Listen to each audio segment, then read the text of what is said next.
Hello everyone, welcome back to Illume biology. चलिए blood वाले sessions को आगे बढ़ाते हैं हम लोग। ठीक है, अभी तक हम आरबीसीज में हैं और आज हम लोग डिस्कस करेंगे अबाउट ईएसआर यानी एरिथ्रोसाइट सेडिमेंटेशन रेट। देखो बेसिकली क्या था, मुझे वीडियोस इसलिए बनाने पड़ रहे हैं बिकॉज मेरा जो मेन टॉपिक है वो होगा एनीमिया। ठीक है, एनीमिया के टाइप्स, उनके कॉजेज़, वो सब हमें डिस्कस करना है। लेकिन अगर आपको एनीमिया अच्छे से समझना है तो उसके लिए हमें पहले समझना पड़ेगा एक तो ईएसआर यानी एरिथ्रोसाइट सेडिमेंटेशन रेट, और उसके बाद हम बात करेंगे कुछ ब्लड इंडाइसिस के। तो पहले ये दो टॉपिक्स अच्छे से समझ लेते हैं। ये जो दो टॉपिक जिनको अच्छे से समझ में आ गए वो एक्चुअल में डिफ्रेंशिएट कर पाएंगे between different types of anaemia. तो अगर एनीमिया अच्छे से समझना है तो ये दो वीडियो को पहले आप अच्छे से समझो, तभी थोड़ा एनीमिया आपको और अच्छे से क्लियर होगा। चलिए बात करते हैं हम एरिथ्रोसाइट सेडिमेंटेशन रेट की। इन वर्ड का भी मीनिंग देखेंगे। पहले आप एक काम करते हैं, ब्लड लेते हैं और ब्लड को हम लोग क्या करेंगे, ब्लड को हम लोग एंटीकोगुलेंट के साथ मिक्स करके एक टेस्ट ट्यूब में लेते हैं। ठीक है, हमने ब्लड सैंपल लिया एक पेशेंट से, उसमें क्या ऐड किया, एक एंटीकोगुलेंट। एंटीकोगुलेंट क्या होता है, जो इस ब्लड को कोगुलेट नहीं होने देता है ना, ब्लड को क्लॉट नहीं होने देंगे। तो जब हम इस ब्लड को इस टेस्ट ट्यूब में डाल के छोड़ दें और इस टेस्ट ट्यूब को इस तरह से वर्टिकली स्टैंड कर दें किसी सपोर्ट से, तो कुछ टाइम बाद क्या होगा कि इस ब्लड में जो आरबीसीज हैं, ये आरबीसीज यहाँ पे नीचे इस तरह से सेटल हो जाएंगे, सेडिमेंट हो जाएंगे। इसको कहते हैं आरबीसीज का सेडिमेंट हो जाना। और ऊपर की तरफ ये क्लियर प्लाज्मा आपको दिखाई देगा और यहाँ बीच में एक वाइट कलर की आपको लेयर दिखाई देगी जिसको बफी कोट कहते हैं। बेसिकली ये जो रहेगी यहाँ पर, ये होगी बेसिकली प्लेटिलेट्स और डब्ल्यूबीसीज। मतलब प्लेटिलेट्स और डब्ल्यूबीसीज जो है यहाँ पर आकर इस तरह से ऊपर की तरफ डिपॉजिटेड आपको यहाँ पर दिखेंगे। ठीक है, बिकॉज आपको हमने ऑलरेडी डिस्कस किया है कि आरबीसीज का नंबर बहुत ज़्यादा होता है ब्लड में एज़ कम्पेयर टू डब्ल्यूबीसीज एंड प्लेटलेट्स। तो ये जो नीचे सेल्स सेडिमेंट हुए हैं इसमें मेनली आपको आरबीसीज ही देखने को मिलेंगे। अब देखो यहाँ पर कुछ टाइम बाद हमने क्या कहा, आरबीसीज क्या हो गए, नीचे आकर सेडिमेंट हो गए। सेडिमेंट होगा ना, यानी कि नीचे आके जम जाना। इसको आप बिल्कुल वैसे ही समझ लें जैसे हम लोग समझो आप लोग करते हो ना, ऐसे गाँवों में जो गंदा पानी होता है तो उस गंदे पानी को इस तरह से किसी कंटेनर में डाल के छोड़ देते हैं, तो उस पानी के अंदर जितना भी मिट्टी वाला पोर्शन रहता है वो कुछ टाइम में सेडिमेंट हो जाता है नीचे और ऊपर बच जाता है क्लियर वाटर।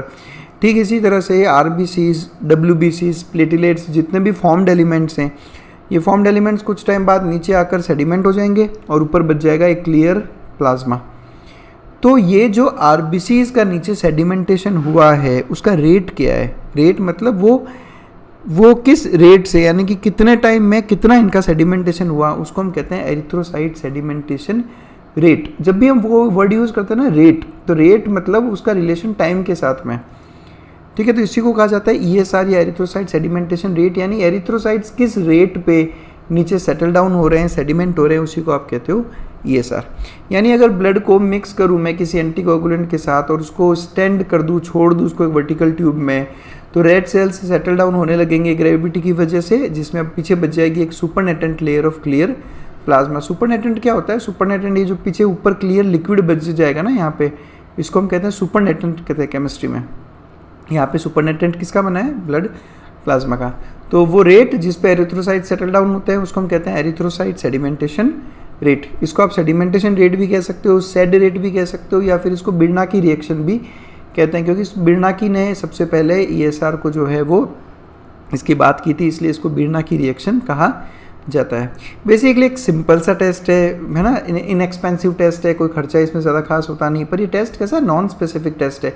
अब नॉन स्पेसिफिक टेस्ट किसको कहते हैं, नॉन स्पेसिफिक टेस्ट वो टेस्ट होता है जो किसी पर्टिकुलर डिजीज़ या डिसऑर्डर को इंडिकेट नहीं करता है ना। अब कैसा ईएसआर, ये जो हमने कैलकुलेट किया, ये ईएसआर का बढ़ना और कम होना, इसके पीछे बहुत सारे कारण होते हैं, तो कोई स्पेसिफिक टेस्ट नहीं है ये, है ना।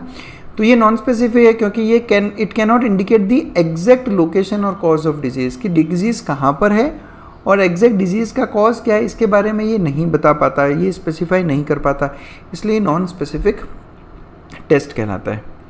चलो बात करते हैं ईएसआर कैलकुलेट कैसे करते हैं ना, मेन वही है, ईएसआर कैलकुलेट कैसे करते हैं। तो देखो ईएसआर कैलकुलेट करने के दो मेथड होते हैं, एक होता है वेस्टरग्रेन मेथड और एक होता है आपका विंट्रॉप मेथड। तो वेस्टरग्रेन मेथड और विंट्रॉप मेथड, इन दोनों मेथड में फ़र्क क्या है उसको समझने के लिए पहले मैं आपको ले चलता हूँ दो ट्यूब्स के पास। ये जो पहली ट्यूब दिख रही है आपको, ये है आपकी वेस्टरग्रेन ट्यूब। क्या नाम है इसका, वेस्टरग्रेन ट्यूब। और ये जो ट्यूब है ये कंपेरेटिवली छोटी है हाइट में, लेंथ में, इसको हम कहते हैं विंट्रॉप ट्यूब। तो ये दो तरह की ट्यूब है, वेस्टरग्रेन और विंट्रॉप ट्यूब। वेस्टरग्रेन ट्यूब में ये करीब 300 mm लेंथ रहता है इसका, ये 300 mm लेंथ रहती है, और विंट्रॉप ट्यूब की लेंथ रहती है 110 मिलीमीटर। वेस्टरग्रेन ट्यूब को अच्छे से देखिए आप, इसके केवल एक साइड में मार्किंग है, 0 से लेकर 200 तक mm तक इसकी मार्किंग है। मार्किंग मिलीमीटर में, ध्यान रखें आप, कहाँ से कहाँ तक, 0 से लेकर 200 mm तक इसमें मार्किंग है। तो मार्किंग केवल एक साइड में। जबकि आप विंट्रॉप ट्यूब को देखो तो विंट्रॉप ट्यूब में दोनों साइड अलग अलग मार्किंग है। एक तरफ आप मार्किंग देखोगे तो ये मार्किंग है 0 से लेकर 100 तक, और ये मार्किंग mm में यानी मिलीमीटर में। जबकि दूसरी तरफ जो इस पे मार्किंग है वो परसेंटेज में मार्किंग है, 100 से लेकर 0 तक। तो एक तरफ जो परसेंटेज वाली मार्किंग है वो 100 से 0 तक है, और 0 to 100 तक की जो मार्किंग है वो mm वाली मार्किंग है।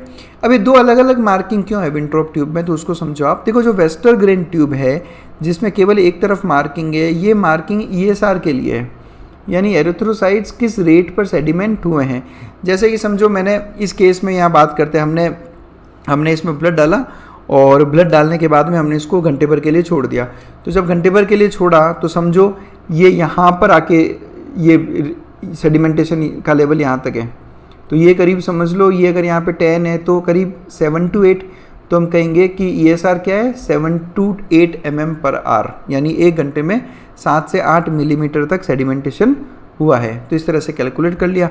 सिमिलरली आप यहाँ पर जो है इस तरफ जो mm में है ये तो कैलकुलेट कर लेगा आपका एरिथ्रोसाइट सेडिमेंटेशन रेट। और साथ साथ में विंट्रॉप ट्यूब का ये फ़ायदा है कि इस तरफ ये जो मार्किंग है ये मार्किंग कैलकुलेट करती है PCV या पैक्ड सेल वॉल्यूम, या आप कह सकते हो हेमेटोक्रीट वैल्यू। ठीक है, तो आपको हेमेटोक्रीट वैल्यू क्या होता है अगर जानना है तो हमने ऑलरेडी वो वीडियो बना रखा है RBCs वाला, उसमें हमने PCV और HV के बारे में बात की थी बहुत अच्छे से। तो आप वहाँ जाकर समझ लेना कि PCV और HV क्या है, और दोनों का वैल्यू करीब करीब सेम रहता है। तो वेस्टरग्रेन ट्यूब और विंट्रॉप ट्यूब, इनका मेथड जिन पर्टिकुलर टेस्ट में होता है उन्हीं का टेस्ट का नाम है वेस्टरग्रेन मेथड और विंट्रॉप मेथड। फ़र्क क्या है कि वेस्टरग्रेन मेथड से आप केवल ESR कैलकुलेट करते हो, लेकिन विंट्रॉप मेथड से आप ESR के साथ साथ में PCV भी कैलकुलेट कर सकते हो। तो ये विंट्रॉप मेथड का फ़ायदा है कि एक ही टेस्ट में आपको दो अलग अलग वैल्यूज़ पता चल गई। वेस्टरग्रेन मेथड में वेस्टरग्रेन ट्यूब यूज़ होती है जिसका लेंथ रहता है 300 mm, और केवल एक साइड में मार्किंग होती है इसकी 0 to 200 mm की। जबकि विंट्रॉप मेथड की बात करें तो इसमें एक विंट्रॉप ट्यूब यूज़ होती है, 110 mm इसका लेंथ रहता है, और इसमें दोनों तरफ मार्किंग रहती है। वेस्टरग्रेन केवल ESR के लिए यूज़ होता है, और विंट्रॉप ESR और PCV दोनों के लिए यूज़ में आता है। अगर ESR के लिए मार्किंग देखनी है तो इसमें 0 से लेकर 100 तक की मार्किंग है यहाँ पर, और अगर PCV की जो मार्किंग है वो दूसरे साइड में 100 to 0% में ये मार्किंग रहती है। तो अब टेस्ट कैसे करना है? टेस्ट आप इन दोनों में से चाहे कोई भी करो। हम क्या करते हैं, हम सबसे पहले पेशेंट्स का ब्लड सैंपल निकालेंगे, उस ब्लड को एंटीकोएगुलेंट के साथ मिक्स करना है। हमेशा ध्यान रखना, अगर इसको कैलकुलेट करना है तो आपको ब्लड को एंटीकोएगुलेंट के साथ मिक्स करना पड़ेगा। क्यों करना पड़ेगा? नहीं तो अगर एंटीकोएगुलेंट मिक्स नहीं करोगे तो ये ब्लड क्लॉट हो जाएगा, और क्लॉट होने के बाद में आप सेडिमेंटेशन नहीं देख पाओगे। ठीक है, तो आपको मुझे अब ये बताना है कि लेबोरेटरी में कौन कौन से एंटीकोएगुलेंट्स यूज़ किए जाते हैं। ठीक है, और इनफैक्ट एंटीकोएगुलेंट्स जो ब्लड को क्लॉट नहीं होने देते, तो कुछ एंटीकोएगुलेंट्स ऐसे होते हैं जो पेशेंट्स को डायरेक्ट दिए जाते हैं, है ना, और कुछ एंटीकोएगुलेंट्स ऐसे होते हैं जो लेबोरेटरी में यूज़ किए जाते हैं। तो पेशेंट्स को देने वाले एंटीकोएगुलेंट्स कौन से हैं, किस केस में एंटीकोएगुलेंट्स दिए जाते हैं पेशेंट को, और लेबोरेटरी में यूज़ करने वाले एंटीकोएगुलेंट्स कौन से हैं, वो आप आकर मुझे कमेंट सेक्शन में बताओ। तो हमने एंटीकोएगुलेंट मिक्स किया और इसको किसी भी ट्यूब में डाला, ट्यूब को एक स्टैंड पे फिट कर दिया, और वर्टिकली उस ट्यूब को छोड़ देते हैं हम लोग घंटे भर के लिए, और 1 घंटे बाद में हम लोग इसका रीडिंग मेजर करते हैं, और वो जो रीडिंग आएगा वो रहता है आपका ESR का रीडिंग। इसलिए ESR की वैल्यूज़ में आपको mm/h दिखने को मिलेगा। ठीक है, इससे पहले कि मैं आपको नॉर्मल वैल्यूज़ बताऊँ, मैं कुछ फैक्टर्स डिस्कस करना चाहूँगा जो ESR को कम ज़्यादा करते हैं, कि किस केसेस में ESR आपको ज़्यादा मिलेगा, किन केसेस में कम मिलेगा, पहले वो डिस्कस करें, फिर ESR की वैल्यू पे जाएंगे ताकि मैं कुछ पर्टिकुलर कंसेप्ट पे वहाँ पे फोकस कर सकूँ। देखो, सबसे पहले हम बात करते हैं ब्लड की विस्कोसिटी की, कि ब्लड कितना विस्कस है। आप खुद सोचें, अगर ब्लड विस्कस हुआ तो जो एरिथ्रोसाइट्स जिस रेट पे सेडिमेंट हो रहे हैं वो रेट कम होगी। क्यों? क्योंकि ये विस्कोसिटी रेजिस्टेंस प्रोवाइड करेगी। एक तो आप समझो कि थिन फ्लूइड है, एक है थिक फ्लूइड। तो थिक फ्लूइड का सेटल डाउन होना थोड़ा टाइम लेता है, थिन फ्लूइड में जो है वो थोड़ी इजी सेटलमेंट होता है क्योंकि विस्कोसिटी नहीं रहती। तो ब्लड जितना ज़्यादा विस्कस होगा वो उतना ज़्यादा रेजिस्टेंस देगा आरबीसीज को सेटल डाउन होने के लिए, इसलिए ईएसआर ज़्यादा विस्कस ब्लड में कम होता है। और दूसरी तरफ अगर हम बात करें आरबीसी काउंट की, ये बहुत इंपॉर्टेंट है, ये बहुत ज़्यादा इंपॉर्टेंट है आरबीसी काउंट। यहाँ से देखो क्या है कि मैं आपको पहले भी बताया कि मैंने ये वीडियो क्यों बनाया, ताकि मैं आपको एनीमिया समझा सकूँ अच्छे से। मेरा मेन मोटो आपको एनीमिया समझाना है, ठीक है। एनीमिया में केवल अगर मैं ये बोल के छोड़ दूंगा कि इसमें आरबीसी काउंट कम हो जाता है तो फिर मज़ा नहीं आएगा। एनीमिया को थोड़ा और अच्छा डिटेल में हम बात करेंगे, पढ़ेंगे वहाँ पे। तो आरबीसी काउंट की बात करें कि आरबीसी काउंट किस तरह से ईएसआर को अफेक्ट करता है। देखो बहुत सिंपल है ये बात, जितना ज़्यादा आरबीसी होगा, आरबीसी का नंबर जितना ज़्यादा होगा, ब्लड का विस्कोसिटी उतना ज़्यादा होगा। और अभी हमने डिस्कस किया कि जब विस्कोसिटी ज़्यादा होता है तो ईएसआर वैल्यू कम होती है, यानी अगर आरबीसी का नंबर बढ़ेगा तो ईएसआर वैल्यू कम होगा। ये सीधा सीधा रिलेशन आपको ध्यान रखना है। और क्यों होगा? क्योंकि आरबीसीज बढ़ने से विस्कोसिटी इंक्रीज होती है और विस्कोसिटी बढ़ने से ईएसआर कम होगा। अब हम बात कर सकते हैं नॉर्मल वैल्यूज़ ऑफ ईएसआर की। इसको समझने के लिए आप पहले ये देखें, आरबीसीज के नंबर की बात करें, है ना, तब मैं आपको एक कंसेप्ट समझा पाऊंगा। देखो हम लोग क्या कहते हैं, ऑन एन एवरेज फीमेल की बात करते हैं, तो फीमेल में हम आरबीसीज का नंबर कितना लिखते हैं? 4 to 4.5 मिलियन पर mm³। ये नंबर किस में है? फीमेल में। यही मेल में बात करें तो आप सबको पता है मेल में आरबीसीज का नंबर ज़्यादा रहता है, तो आरबीसीज मेल में 5.5 मिलियन पर mm³ आएगा। और यही बात करें अगर हम इन्फेंट्स में, है ना, छोटे बच्चों में, तो हमने पहले भी देखा था पिछले वीडियोज़ में कि इन्फेंट्स में तो आरबीसीज का नंबर और भी ज़्यादा रहता है, यानी 6 to 6.5 मिलियन पर mm³। तो ये याद करने का एक तरीका है, कैसे याद करें, आप सब में 1-1 मिलियन बढ़ा दें, 4 से 4.5 शुरू करें, फिर 5 से 5.5 और फिर 6 से 6.5। ये हम नॉर्मल बात कर रहे हैं। तो अब आप देखें इन्फेंट्स सबसे ज़्यादा आरबीसीज किस में है? इन्फेंट्स। तो सबसे कम ईएसआर किस में आएगा? इन्फेंट्स में। उसके बाद में किस में आएगा? मेल में। और उसके बाद में फीमेल में। यानी कि ईएसआर की वैल्यूज़ की बात करो तो जिसके पास सबसे कम आरबीसीज है उसमें ईएसआर सबसे कम होगा, यानी फीमेल का ईएसआर, सॉरी, जिसके पास ईएसआर सबसे कम है उसका ईएसआर सबसे, जिसके पास आरबीसीज सबसे कम है उसका ईएसआर उतना ज़्यादा होगा। तो फीमेल का ईएसआर ज़्यादा होगा मेल से, और मेल का ईएसआर ज़्यादा होगा हमेशा इन्फेंट्स से। तो बस आप तो ये रिलेशन ध्यान रखो, आप क्या करो, ये रिलेशन ध्यान रखो कि किस केस में ईएसआर ज़्यादा आएगा। तो आप देखें सबसे कम ईएसआर किस में आ रहा है? इन्फेंट्स में। तो देख लो 0 to 2। उसके बाद में मेल में तो 3 to 7, और फिर फीमेल में सबसे ज़्यादा ईएसआर 5 to 9। तो ये वैल्यूज आएगी जब आप वेस्टरग्रेन मेथड यूज़ करोगे, और ये वैल्यूज आएगी जब आप विंट्रोप मेथड यूज़ करोगे, है ना। रिलेशन वही रहेगा, सबसे कम इन्फेंट्स में, फिर मेल में, और फिर फीमेल में। तो इस तरह से वेरिएशन शो करता है हमेशा एरिथ्रोसाइट सेडिमेंटेशन रेट। चलिए अब हम चलते हैं हमारे सबसे इम्पॉर्टेंट बात पे, जिसके लिए मैंने आपको ये पूरा वीडियो बनाया ताकि आपका मैं वो कंसेप्ट क्लियर कर सकूं कि किन किन केसेस में ईएसआर बढ़ता है, किन किन केसेस में ईएसआर बढ़ता है, उसकी हम बात करेंगे। और इसमें सबसे इम्पॉर्टेंट हम बात करेंगे एनीमिया की। अब बिल्कुल सिंपल है, आपको बिल्कुल याद रखने की ज़रूरत नहीं है। जब हम कहते हैं एनीमिया, तो एनीमिया का मतलब क्या होता है? एनीमिया का मतलब होता है कि आरबीसीज का नंबर कम हो गया है ना। अब ऑब्वियसली आरबीसीज का नंबर कम हो गया तो ईएसआर क्या होगा? इंक्रीज। तो एनीमिया के केसेस में आरबीसीज का नंबर कम हो जाने की वजह से ईएसआर बढ़ जाता है। लेकिन एक एक्सेप्शन आपको याद करना है, सिकल सेल एनीमिया। अब सिकल सेल एनीमिया में जो ईएसआर है वो नहीं बढ़ता, ये आपको अब ध्यान रखना है। It is the only anaemia जिसमें ईएसआर नहीं बढ़ता, बाकी हर एनीमिया के केसेस में ईएसआर आपको बढ़ा हुआ मिलेगा। एनीमिया के अलावा ट्यूबरकुलोसिस के केस में जो टीबी होता है, माइकोबैक्टीरियम ट्यूबरकुलोसिस बैक्टीरिया से, इसमें भी ईएसआर आपको बढ़ा हुआ मिलेगा। उसके अलावा cancer, rheumatoid arthritis, rheumatic fever और लीवर डिजीज़ में भी ईएसआर बढ़ा हुआ रहता है।